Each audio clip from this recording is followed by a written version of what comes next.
మేము సత్యనారాయణ స్వామి కథ చెప్పిస్తున్నామనమాట. ఎక్కడ, ఏంటి అంటే యాదగిరిగుట్టలో చేపిస్తున్నాము. కొత్త కట్టిన టెంపుల్ దగ్గర కాదు. ఇక్కడ ఇంకొక చిన్న టెంపుల్ ఉంటదనమాట. నరసింహస్వామి టెంపుల్. అది కొత్త కట్టింది కొత్త గుట్ట అంటారు. ఇది పాత గుట్ట అంటారు. సో, చిన్న గుట్ట అని కూడా అంటారనమాట. అక్కడే యాదగిరిగుట్టకి కొంచెం దూరంలో ఉంటది. సో, ఇక్కడ కూడా కథ చెప్పిస్తారనమాట. కొత్తగుట్ట దగ్గర కూడా చెప్పిస్తారు. అండ్ ఎక్కడ చెప్పిస్తారు, టికెట్ ప్రైస్ ఏంటి అంతా కూడా ఫుల్ వ్లాగ్ చేశాననమాట.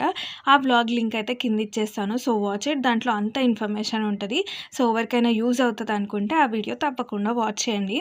సో, కథ చెప్పించడం అయిపోయింది. సో, ఇప్పుడైతే దర్శనానికి వెళ్ళబోతున్నామనమాట. ఫుల్ రష్ ఉన్నారు.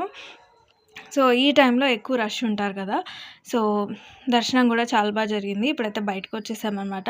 సో, వ్లాగ్‌లో అయితే ఫుల్ వ్లాగ్ ఎంటర్‌టైనింగ్‌గా ఉంటది. తప్పకుండా వాచ్ చేయండి. Thanks for watching this video. And don't forget to subscribe. Meet you again. By by.